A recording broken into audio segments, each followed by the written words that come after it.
Die hingebungsvolle Liebe der höchsten Meisterin Xinghai verwandelt das Leben von Tieren in Not. Teil 1 von 2, inzwischen Meisterin und Schülern, gehalten auf Englisch am 22. Mai 2018.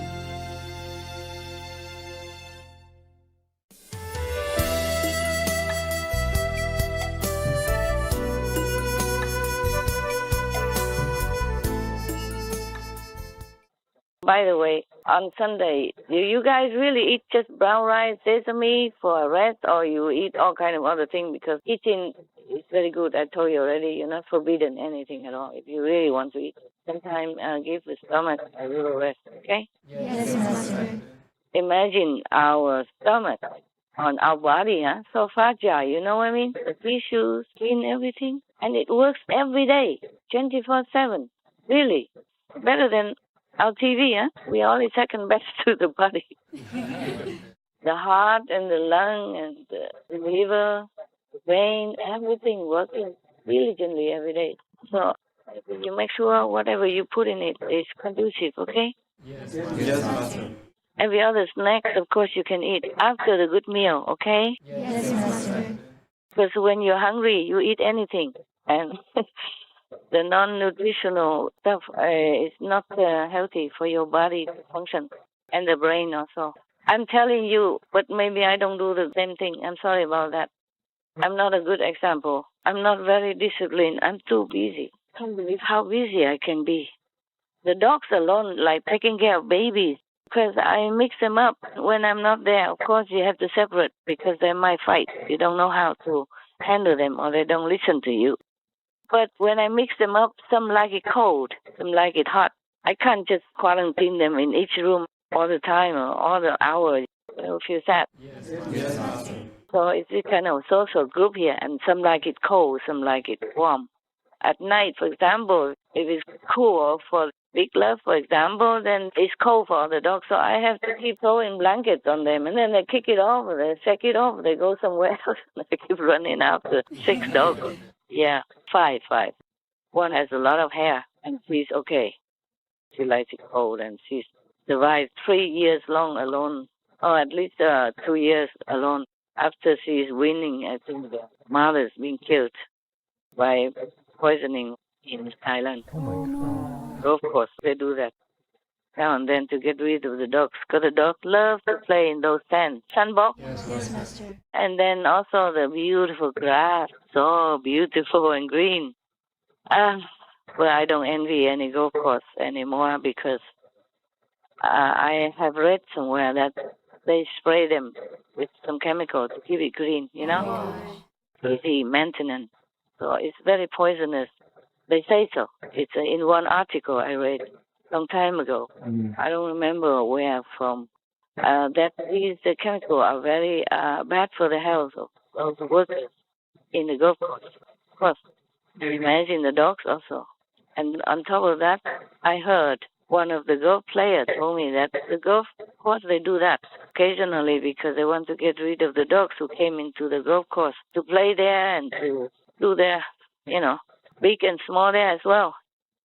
Of course, it's a kind of $1 billion business, and they cannot let the dogs do that. I understand. I don't know, but I have suggested them when I was in Thailand that all of you guys are very wealthy. You put money together and ask people to catch the dogs and bring them to dog shelter, dog temple. The temple that accepted the dogs. It's like some of them that I give some donations. Yes, Master. Not about my donation, I just want to tell you which one, that's all. And they accept the dog. They really dedicate and love the dog. And I was so touched that I donate again. Don't ask me why. If anything touch me, I just do it without thinking. My heart say yes before my brain say no. Yeah, we just gave them some already, and then I just gave them again, double. It's good because, you know why I'm so touched by these temples? Because the dogs they keep there, mostly people don't come and adopt because the monks say that these are older and sick. Some have skin disease and so kind of discarded from the society. And so they will cost a lot of money to feed them special and medicine and doctor's bills. Some doctors, they do it for free, though. The doctor I knew, he went to the temple and do all this for free. Of course, not every day. He has to work to earn his own living. But he was a very kind person, and I donated a few times for him to do all the work for the wild animal in the jungle as well, and also for the stray dogs. And he did a lot of good job. Anyway, in some of these countries, the dogs, they run free, which is also good, but it's also bad because sometimes some people catch them and eat them. This is terrible. Anyway, it's getting less now, I guess, because many governments are getting more aware of the situation of the beautiful street dogs. Maybe they're doing something already to prevent more unwanted kind of litters outside of the home or outside of the breeding facilities or dog centers, yeah? Yes. Getting better. I do hope. Wherever I go, I donate what I can and wherever I can, whenever I can. But of course, I'm a lone wolf, I can't do much. I just do whatever I can. I just hope for this example would lead on to something better for all our beautiful friends. Because animals are really, really good. These friends, the animals, the dogs that I adopted from Thailand, they are really wild dogs. They are street dogs generation. Yes, Master. Like the mother, nobody can touch before. Even one of the owner of the golf course house there, they hired a doctor to try to put her to sleep so that they can save her, but they cannot succeed because nobody can touch her. She will run away 2 kilometers before you even go near. She never let you go near. Even I also before, when I first came, I heard about her situation that they killed many dogs already, at least 3 when I heard it. And the others are going to be next. So I wanted to take care of her. I want to bring her in, but I could never get her. Even after we got her babies already. If she see me appear on the balcony or outside somewhere at that time, one of your brothers has a golf house and I rented to stay for a while. For some reason, I forgot what. Maybe security reason. Over there is very safe. Nobody dare to do anything there because it belongs to the general. Many of the people around are minister and very good security. And then I go there for a while, rented. And then I saw this situation. I guess it's just meant to be, Yes, Master. And then I could never get near her. Nobody can. And the doctor could not get near her even just for short. One time he did, but then she went away anyway. She will not stay there to sleep, let you catch her. You never know where she hides. Or everywhere she can hide. Oh, she's a very smart street artist. She escaped from all kind of possible situations that you would not imagine. She scaled a 2-meter high fence to jump out. She bites mesh wire to get out. She dig hole in the ground and all kind of thing. And we catch her already, but she wiggled herself and then gone oops many times. And I caught her afterward because first day we put her in a storeroom. And then I sit there with the babies just to see if they're warm enough. And then I open the door to let her in so that I can catch her. But when she smelled something and then she run, She stand next to the door and she look at me and then she runs. Yeah, and the next time, some other day, we catch her several times inside the storeroom. And she demolished all the walls. Wow. Yeah, and broke the windows and escaped. The walls that they made by wood. And then after that, several other times we put her in the house. Afterward, we caught her again and put her in the house. Oh, no, not yet. Still in the garage. Next day, the doctor talked to her and he thinks she subdued and then not. He put on the leash and took her around the garden, very proudly tell me, okay, you have to talk to her like a friend. Then she will listen. Seconds later, she wiggled herself out of the leash. Jumped the 2-meter fence that I newly made, especially for these dogs. Oh, I took good love there, Yeah, it was cooler for him there. So we make the fence before we even came. But good love never scaled the fence. He run around, but he doesn't scale a fence. So we make the fence very high already before he came. It's cooler, that area, because in the area that I lived before was too hot for good love. But many other factors, yeah, you don't know. It's just a long story. I don't want to tell you the history of my life. Oh, yeah. Also something to, now I remember now, to repair the house that I was living in. I had nowhere to go at that time, and I couldn't go back to Taiwan because the dog has to wait 6 months in order to enter Taiwan, even though with all vaccines and health certificates, you have to wait outside of the island. They're very strict to keep the disease out of the island, I guess, which is a good thing also, but it's very inconvenient for many dog caretaker and for me, of course. And then at that time, the house, because they built the house for me a long time, it was inside the center, my center, a little house for me. But they did not take good care because I haven't been there for more than, I think, 16 years. They built it waiting for me, but I never came.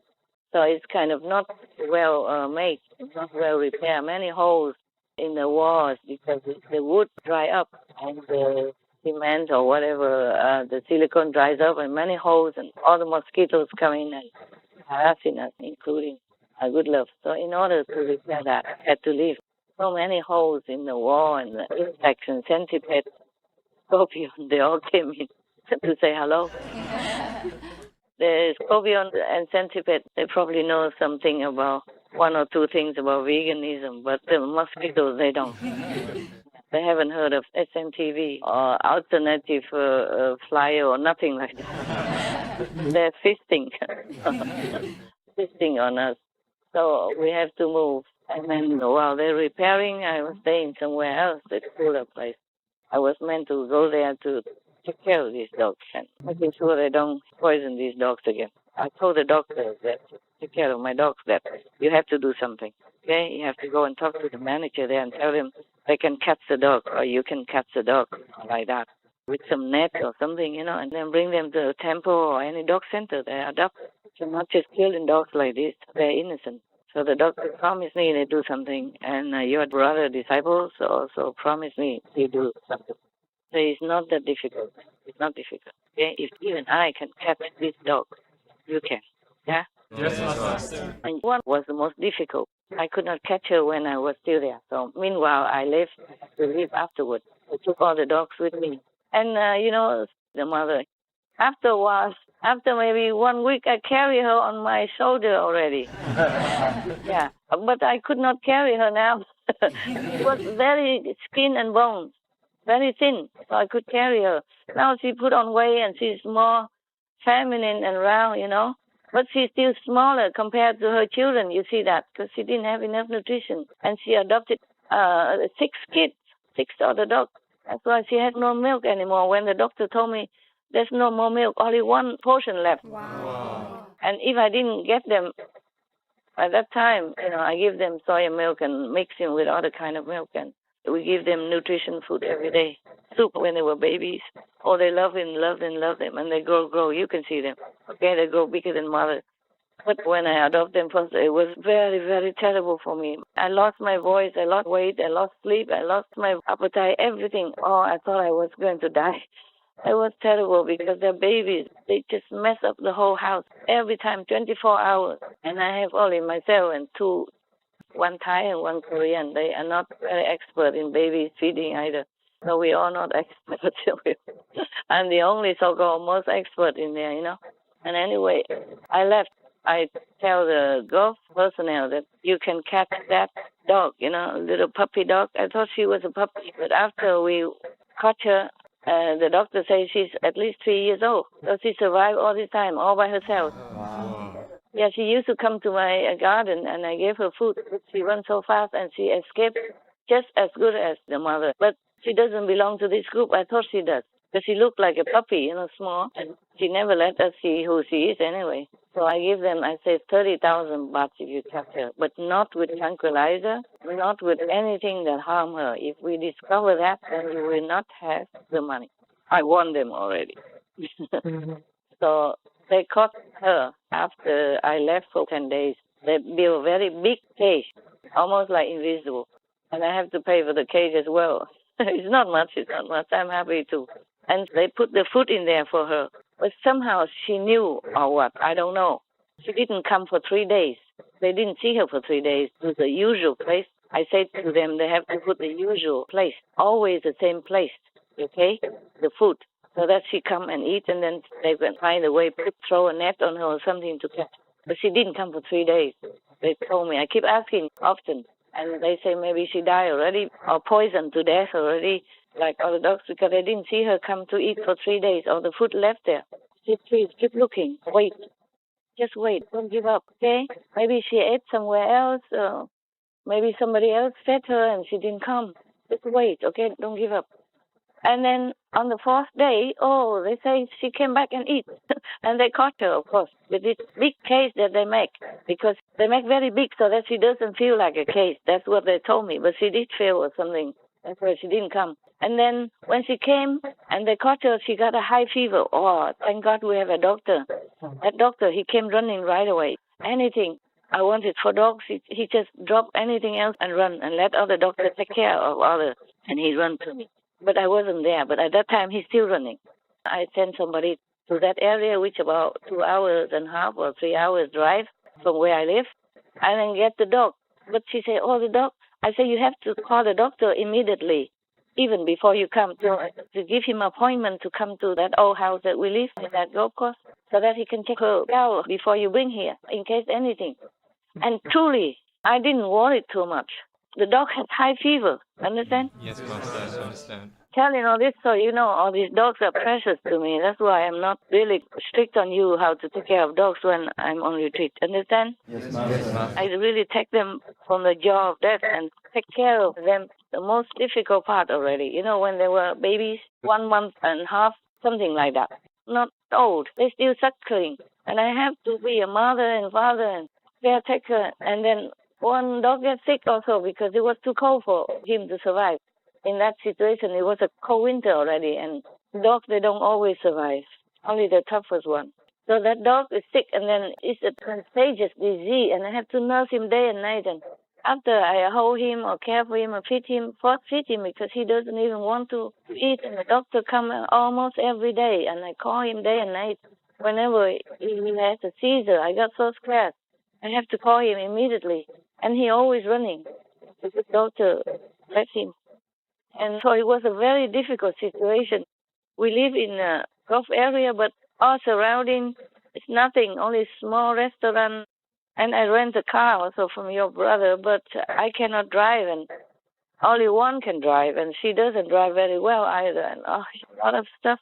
And over there, they don't sell cages for dogs, and they just sell small little things, and don't even have cage. They just have small bed. They don't have big bed for good love even, so we have our own bed already. So I have to make one out of carton. I go and beg in carton everywhere from the shop. I have to make cages for the dog to sleep, make blanket. Everything is so difficult to buy there. I have to run around the whole city just to get some baby's blanket and all kind of thing. And the food, they don't even have dog food there. And we have some, we bought it from other country and stamp it to make it like powder and mix with milk. And then we cook for them, and the sick dog has to be tended to all the time. And I put him in my room, and I could not sleep because I worry about him, and he had seizure all the time. It was a very difficult time, and I was wearing out. But I keep on because I love them so much, understand? Yes, Master. Of course, I can give it to your brother and sister maybe, but I never know how they take care of them. So I saw it's a different kind of caretaking there, so I didn't trust to give. I didn't have the heart to. I feel they come to me. I have to be responsible. Therefore, I brought them all the way in 2-3 countries to here. All kind of bureaucracy and waiting time and all that. Just that I had to be Taiwan at this time. Understand? Yes. Therefore, I have to bring also the dogs here. I cannot let him be anywhere else. Normally, one dog was not that skinny. After I left, a few months only, she became like that. Before, she was very small eater also, and I have her fed with stearin. And then she was okay. And she was plump already, okay. She's not as big as other sister and brother, but she's healthy and plump. And I left because of visa and all this SMTV work in the beginning and all that, and then how many other things. And she became very skinny. I asked her why you didn't eat when I left. She didn't say anything. And Good Luck told me that because she worried about Master. I said, why? Worry what? She said, because we see you're going to have problems. I did, though. They worry a lot, but they do eat. Everybody else, I told them, you have to eat well, sleep good, and I will see you soon, no matter what. I will see you soon. I will see you again. I will not abandon you. I love you so much. Trust me. Okay, trust me. You have to trust me because I will come back. But you will come to me one way or another. I will never abandon you. Okay? Just know that I love you very much. I was crying and telling them that. And everybody else is asleep except her. Because this girl, she really worried about me. Even now, if I cough, a little bit stronger, then she'd come running to me. Even if she was playing with toys or growling around with other sisters and brothers, she would come running. Understand? Yes. And come to me and look at me and hanging around, asking me if I'm okay. She's the only one who does that. Of course, everybody else is loving and kind, but they seem not to be so deeply concerned like she, yeah? Wow. Yeah, when she was little, I put a cloth on my shoulder, big shawl that I have, scarf, and I put them in that makeshift pocket. I carry them around, take turn, because they were that small, very small. And now I cannot carry some of them. And I can carry the other girl because she's born small, and she's probably small type because she didn't have enough nutrition. She was skinny, but now she's okay, beautiful and plump and growing beautiful hair and everything. A lot of hair. Some we have to cut some of the hair off so that she gets cooler. But it grows back so fast. It go back to normal again already. 1 or 2 weeks or something. And love also growing back just like jungle already, both of them. Yeah, so we have to cool off again. And I don't know if any of them can save the dog's hair or not. Yeah, one of them can. When it gets hotter, we have to do it for both of them to be similar to all of them so that we don't have to have aircon on.